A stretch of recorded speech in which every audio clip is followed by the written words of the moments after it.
Before I start talking about what's going on with Department of Health and Human Services, I want you to see my little lion. He really looks like a little lion now, doesn't he?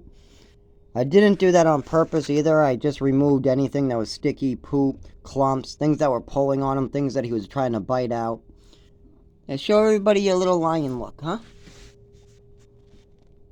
You my little lion, Leo? Kinda looks like it. I mean, I wasn't trying to go for it so it's not even. I was just removing any of the sugar, any of the poop and stuff from his fur. It's not even his poop, it's my roommate's poop. It's okay. I got cleaning to do. I gotta vacuum. I gotta vacuum. Yeah, my pretty boy. What? No treats. No treats. You got food in your dish. You got plenty of food. So, this is just an empty bag I use, but he normally eats stuff like this, or he has another one. It's a wellness brand, and he has another one called Beyond. It's usually $22 to $16 a bag. It's very expensive, but he only gets stuff with no preservatives and no chemicals. And I'm looking for a home for him, so if anybody wants a beautiful, well-behaved cat, you just let me know. But I have to just make sure you're a good home first. I have to just make sure your home is a good home, that he will be taken care of, and you can have him. I'm moving to South Carolina in a couple years, and I have a couple years to find him a good home. Because my roommate cannot take care of him. You got another knot. Where'd you get into? You got another knot. I can comb that one out.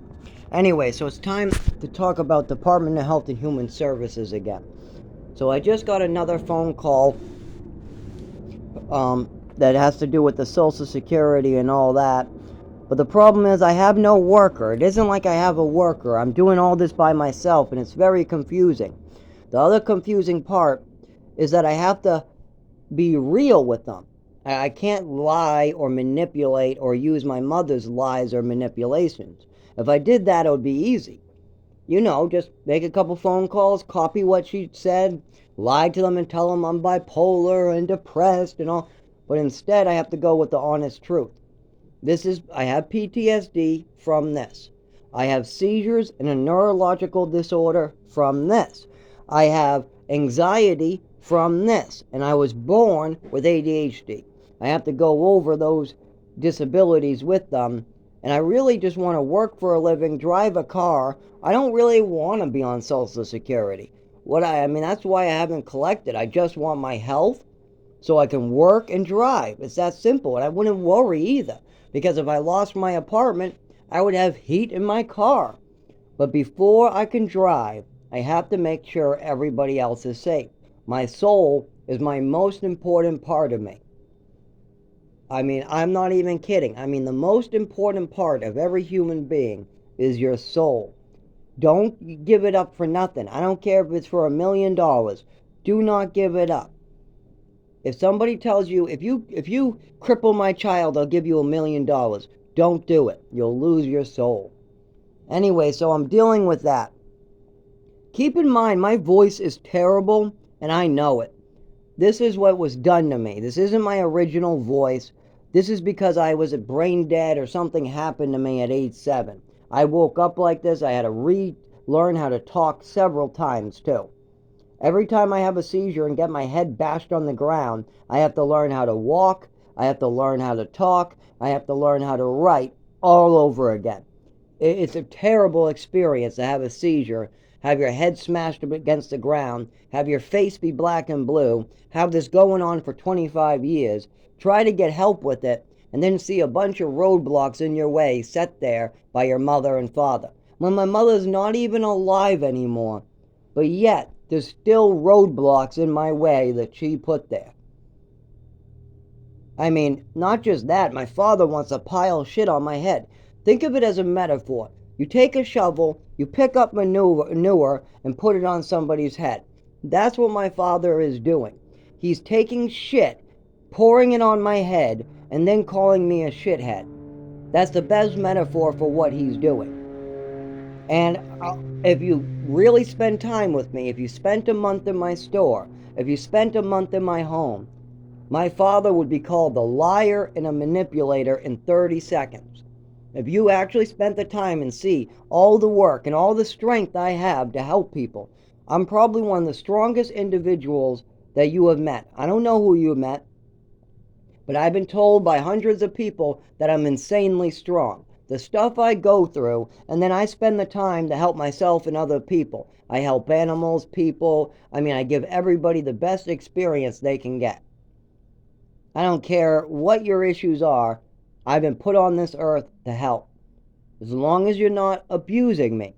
If you try to abuse me, I have to report it, because you might abuse other people. Now, I'm used to it. I'm used to being a victim. I'm used to being lied about. I'm used to being hurt by medications and physical violence. I'm used to that. But my biggest anxieties are cold, being lied about, and having people misunderstand what I'm really like. Now, 2 of those anxieties come from my parents. The way they treated me, making up stories about me for Social Security, exaggerating the bad things and totally ignoring the good things. Those did some damage, but I'm 31 now. I'm over that. Now I just want my health. But the problem is I have a couple choices. If I want to live a normal life, working, driving, having an apartment, helping other people, working for the churches, doing charity work, if I want to have that life, I have a couple choices. One, I could do what I used to do. I can go find drugs, opiates, alcohol, benzodiazepam. I could do that. But I don't. That's not an option for me. That is not an option for me. I would never do that. It is not an option. I'd rather die. I'd rather die a slow, painful death than treat myself, because then nobody will know the truth. If I treat myself, I can stop the seizures from happening, but I'm only kicking it down the line, and nobody's going to help me or know the truth. So that's not an option, really. It would work, but only for so much time, and then nobody would actually know what's going on with me. Second option, just go to a warm climate, seize, and deal with none of it. Just get a greyhound and deal with none of it. Get none of the truth out. Let nobody know about my health and just let it kill me slowly. The doctors don't know what's going on. Nobody gets to know what's going on. And I just die slowly. And I get maybe a couple more years of life in me. Maybe I get 5 more years before the seizures get so debilitating that I end up in a wheelchair, or I end up just dead with my head smashed open, or who knows, I would get robbed a lot. Things would go bad. Even though a warmer climate would keep me warm, there's still loud noises, flashing lights. There's still a lot going on, as well as doctors and people would not understand what's going on. That's option 2. Option 3 is stay here, handle it. That's what I'm doing right now. Now remember, I'm only 15 minutes away from my father too, and he's made no attempt to bring me to the doctors.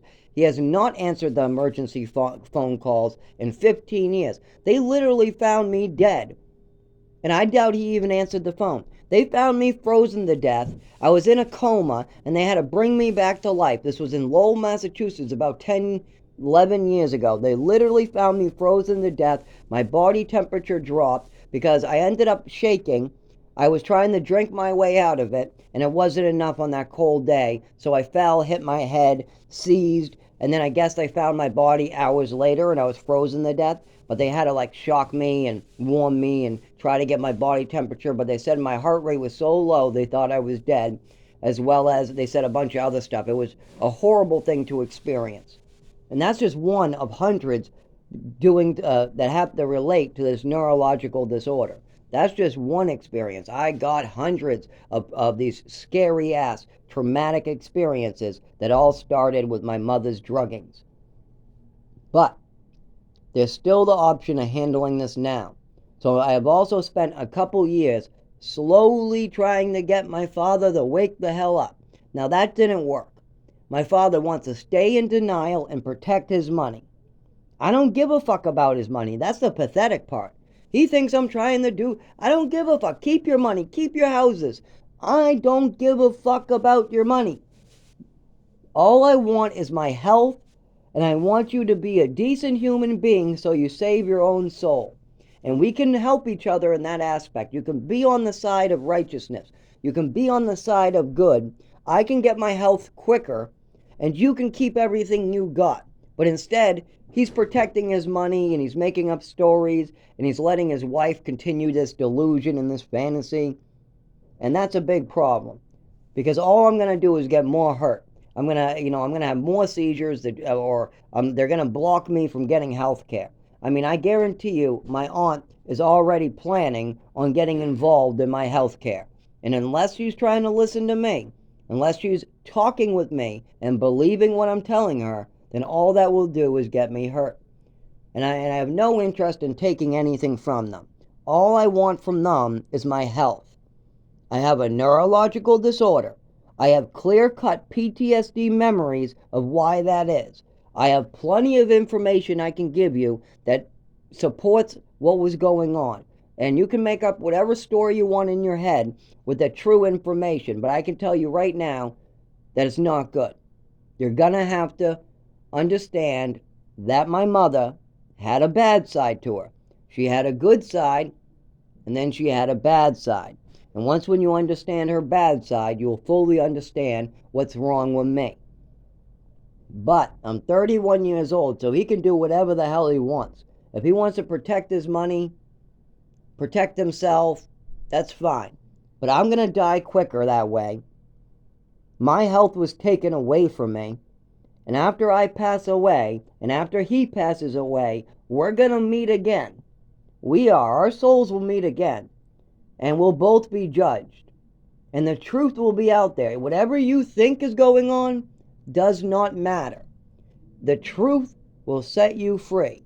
And that's the God honest truth. I know what was going on. I was there. I was there when my mother was doing stuff to me. I was there when my nephew was afraid to visit because of her. I was there when I was given extra Epicac. I was there when I was given an overdose. I was there when I fell to the ground covering my eyes because of just a loud noise and a flashing light. I was there when my mother acted psychotic in the car. I was there when my mother acted psychotic with the dog. I was there when pills went missing and it wasn't me, and I caught my mother red-handed taking my pills. I was there when other pills went missing. I was there when my mother was blaming me for stuff I didn't do, and then she made a statement that it was exactly this. I don't have to admit to anything. I could have left the blame on you. And because first of all, she admitted that she was the one who drank the alcohol. And she did. She drank the booze, and then she tried to bring it on me. She tried to blame it on me. And then after I spent weeks crying, after I was all upset about her blaming me, she finally came clean. And then after she came clean, she made the statement, I don't have to admit to anything. I'm an adult. I could have left the blame on you. And she could have, because that's what she was doing. She was blaming me for her actions and then allowing me to sit there with it. And that's not right. All these things I was there for. But guess what? There was somebody else there too. God was watching. God knows. God knows all. So you might think that you're free to go and do whatever you want. But in the end, it will all come back to haunt you. It all does. In the end, everything comes out. The truth, the lies, the manipulations, all of it. And you know what? The pharmaceutical companies aren't free of blame either. They push medications like Oxycontin. They try to tell you that it's not addictive. And then years later, we find out it's addictive. That's a big problem. Because these pharmaceutical companies and doctors definitely are pushing drugs. And our next generation are the ones who are going to suffer for this. We need government oversight over these pharmaceutical companies and doctors. They have become out of control. And I'm the one who gets hurt when you throw somebody like my mother in the mix. When you throw somebody like my mother in the mix, with all these pharmaceuticals being pushed, and you have doctors who I'm only establishing care for a couple months, and then you move me to a new location, and move me to a new location, and you move me to a new location, of course I'm going to get hurt. So yes, this is a difficult thing to deal with, but I'm going to deal with it sober, and if my father tries to work with me or doesn't, either way, I have to suffer. If he helps me, I have to suffer. It doesn't matter if he says, okay, I believe you, now what? I still am going to have seizures every winter. I'm still going to have these health issues. It's not like it's going to make a difference, but what it will do is allow me to get proper medical care. He can go to the doctors and he can sit by me and say, okay, this is true, this happened, and then that would help. But he's not going to do that. He's not strong enough. He's praying for his life to be easy. He needs to pray for strength. And that's the problem. He doesn't want strength. He's getting too old, and he wasn't doing it then, so why would I expect it now? When my brother tried to wake him up to what was going on, nothing. When I tried to wake him up to what's going on, nothing. When my nephew didn't want to visit and was afraid of his own wife, nothing. When my mother's own son, her biological son, didn't show up for the funeral, that was a big red flag right there. They probably assumed, oh, it's money. No, it's more than money if you don't show up to your mother's funeral. There's a lot more to that. And we don't know because we weren't there for his childhood. But my childhood is what I need to deal with. Now, I've dealt with it. I'm over it. But now I'm dealing with the neurological disorder that has to go back to that. And there's supporting evidence. There's a whole bunch of shit that goes with that. To know what to do in the future, you have to understand the past. So I need to get the doctors and Social Security to understand the past. Once when Social Security, the state I live in, and the doctors understand my past, then we can move forward with my health care. If that doesn't happen, if I have nobody willing to stand up and speak up about this, then it's just me. And it will still get done, but it will take years and years and years and thousands and thousands and thousands and lots of time, as well as I don't drive, so I have to hold off on driving. I could even die or get hurt before it's finished. No matter what, I'm going to have to suffer for her actions. I'm going to. I am, and it's going to continue. If my father admits to what happened, if he asks for forgiveness from God, not me, I've already forgiven him. I just need him to, admit to the truth. I just need him to know what the truth is. I need him to understand that this isn't right. You cannot do this. And he's already forgiven in my book. I've already forgiven my mother past tense after she passed away. I've already made my forgiveness. I've already moved on. I was treating myself with drugs and I moved on a long time ago. But now it's time to stop treating myself and get treated. The problem with that is now I need to rehash all the stuff I moved on from. All this stuff I moved on from. I dealt with it, and the way I deal with it is by helping others and making sure that this doesn't happen to anybody else. When I see a dangerous situation where somebody might get hurt, I stop it.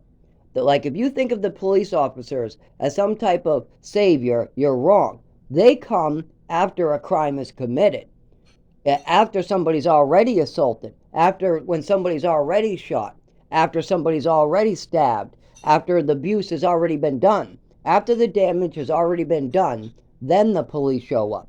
See, I'm the guy who gets in between the fighter. I see a guy beating his kid half to death, and I get it and take the beating for that kid. I just walk up, I dial 911, and I take the beating for the kid.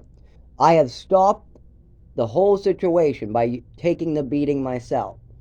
I am willing to put myself on the line to make sure that this doesn't happen to anybody else. That's how I deal with this. I see a bad situation and I stop it. I never walk by a person in need. If I see a person OD'd, I'm calling an ambulance. That's why I used to get the phone calls all the time. If there was ever an emergency, I was the one people called. I would tell them, call an ambulance, call the authorities. No, we can't. Okay, I'll be right there. And then I would get there and call an ambulance. And then I would get there and call the authorities. That's what I do. I stop bad things from happening before they happen. And that's how I deal with this abuse and the awful things that happen to me. Now, my abuse is very weird. When you think of abuse, you think smacking. I don't care about the smacking. I don't even care about the ruler. Honestly, in my opinion, when it's done correctly, when you spank or hit your kid correctly for an actual event that happened, it can be helpful. The problem is that people lose their grip. My mother lost her grip on occasion and would go a little nuts. But the type of abuse I had was medication abuse. I was given way too much Ipecac as a punishment. I was given pills to shut the hell up. I was given an overdose of medication. I don't know if it was an accident or on purpose. I don't know. I think she just wanted to change the TV channel, so she gave me a cocktail of pills to make sure I went to sleep. The problem was she probably gave me the wrong cocktail, but I really don't know that part. All I know is I was given a handful of pills. I took those pills. We started the movie Batman Mr. Freeze. I lost my vision, so then I tried to ask my mother for help, but I couldn't because my speech was all messed up. Then she went on the phone to call a doctor or something. At this point I tried to stand up, but I couldn't because I couldn't feel my body. Then I went to crawl to see my father and beg him for help, but I couldn't feel the carpet. I couldn't feel my hands. I couldn't feel my limbs. I was feeling this feeling going through my body. I couldn't talk. I couldn't walk. I couldn't feel. I couldn't see. I get to the pile of newspapers. I could barely make them out, by the way. Everything is blurry, going side to side. It was like, my vision went out and blurry, and then it was kind of like a drunk side to side. And then I got to the pile of newspapers. I couldn't talk, couldn't do anything. My breathing slowed down. I tried to stay conscious because I was scared.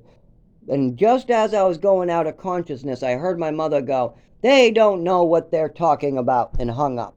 I find out later that apparently they told her to take an ambulance. Bring him on an ambulance, bring him to the hospital right away. Well, she said they don't know what they're talking about and refused. There's a lot of problems in that situation that should have been handled, and I brought this up to the doctors many times. I have better words to describe it now than then, but it's still the same. It's still the same, even if I have better words to describe it. And as I see more and more neurologists, I should be able to describe this better and better. And this happened. This happened, and she repeated these actions. Now, fast forward 23 years, 25 years, whatever.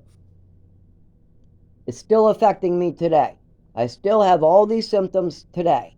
They're just worse now. I know when this started. I know what happened to me. I'm not no stupid asshole.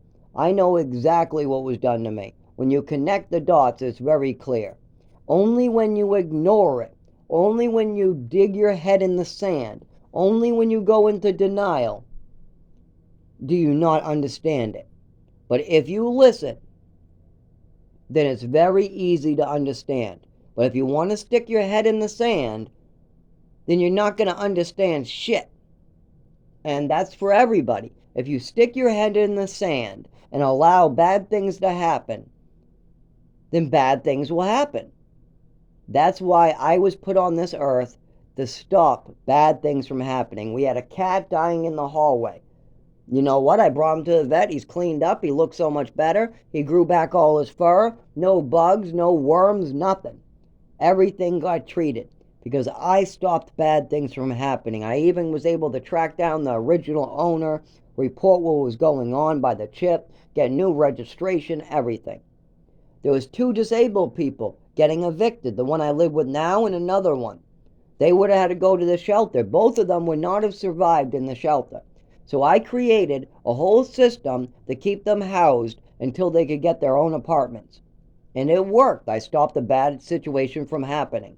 When there was a guy getting killed and murdered, I put my body on the line, almost got killed myself, and saved his life. When there was people OD'd on the street and nobody wanted to call for help, I'm the one who found a phone and called for help, and he got Narcaned and brought back to life. I don't even count that one as saving a life because Narcan is too simple. When you put your body on the line and your own life on the line, your own time on the line, your own money on the line, that's when you're really saving a life. Don't tell me just because you Narcan somebody that you saved their life. If that was the case, then I would have 100 saved lives under my belt. No, I count the ones where I got in between a murderer and his victim, who has a metal plate in his head, this victim had to have a metal plate put in his head because his head looked like an ashtray after this. He had to get a big metal rod put in his back. And a year after this assault, he ended up needing a wheelchair because he was all broken. They took a board and they beat him for a long time until his bones were crushing and cracking. And I put myself in between that guy and the two murderers, and I had a whole conversation about, you need to stop a little bit. And then they go, what, you want some too? No, they get right in my face trying to see, but it's completely dark, so they can't see who I am. But they're ready to beat the hell out of me and kill me too. I say, no, no, no, no. I don't know what he did. I don't know what this is about. But this is what's going to happen tomorrow if you continue. He's going to die soon. All the tent city is going to be destroyed. They're going to take a plow and just destroy all this. The cops are going to be wandering around here, and you two are going to be charged with murder, and then I'll have no place to live. So why don't you take a break and stop what you're doing, and I'll go get him help. And then they agreed, they look at each other, and they allow me to help the guy. Now, the first response I got was, what, do you want some too? And they were ready to really kill me. But God told me I had to do something. So I put on my shoes and did something. There was no phones. I was trying to get everybody to call for help. There was no way for an ambulance to find this spot. There was nothing. I had to do something. I am the one who carried him up that hill and got covered in blood. I'm the one who stopped the murderers from murdering him. I'm the one who put his life on the line. Now that is a holy moment. That is a moment where you saved a life. I have lots of these. There was also a pregnant girl who had a whole situation that I had to fix. And I got her back with her baby daddy and a whole family to take care of her. A whole ride to Pennsylvania. They picked her up at the bus station and brought her to Pennsylvania after about, 5 months of just following me around. Because she knew I was going to get her the help she needed. There's lots of these broken, disabled women who used to come to me, and then they would have better lives after coming to me. Why? Because I was put on this earth to stop bad things from happening and get people the help they need. Now, can I get the help I need? Still working on it, guys. Still working on getting the help I need. The first step is getting people to realize how real this really is. If you think this is hard to listen to, try living it. Try living with seizures and having to deal with the stuff I deal with. Try having a neurological condition caused by an abusive mother who wants to drug you. Try dealing with Social Security on a weekly basis and trying to unconfuse them. Social Security is all confused now because they got everything my mother said, everything my father said, and now what I'm saying makes sense. They're looking at me, they're looking at my records, and they're hearing me talk, and it makes sense. But there is no box for what I'm doing. There is no box for your mother pushed a fake Social Security case and now you're made disabled. There is no box for that. So it is very confusing. As well as I'm trying to work with my father and not against him. I have love for him. But he wants me to work against him. He wants me to work on this by myself, and he doesn't give a fuck what I do, and he wants me to talk to his attorneys. He says, call my attorney. His wife says, call my attorney? I'm more like Gandhi. If anything, you'll see me like dead on the side of the road with a bunch of flyers everywhere. There is no attorney for me. I don't like vindictive behavior. Just because somebody does something to you doesn't mean you should do something back. If you slip and fall in somebody's small little store, that doesn't mean that you should go and sue them and take everything. There is no place on this earth for selfish, vindictive, hurtful behavior. There is no place on this earth for that. And no, I don't want to talk to your attorney or your shields. You're just putting up a shield and a barrier to protect your money. I don't want your fucking money. Take your barriers down. Be a real person. Talk to people. Understand people. And then you can actually move on with your life. But if you continue living in denial, if you continue only worrying about yourself, if you continue putting up shields to block society from coming in, you're going to drive your family away. You're going to end up losing your soul and dying alone in a hospital. It's not going to be good to be losing your soul. It's not. That's why it's very important to do the right thing. No matter if you believe it or not, you need to do the right thing. Because maybe you don't believe something, but then you get more information and more information and more information. And guess what? Then you believe it. You shouldn't believe everything you hear, but you should investigate everything you hear. If you don't believe something, look into it further. Talk to the people who know who were there. I mean, I was there for this stuff. If anybody knows my mother, it's me. I spent the most time, me and my father spent the most time with my mother and with those drugs and with the alcohol. If anybody knows what was going on in that house, it's me.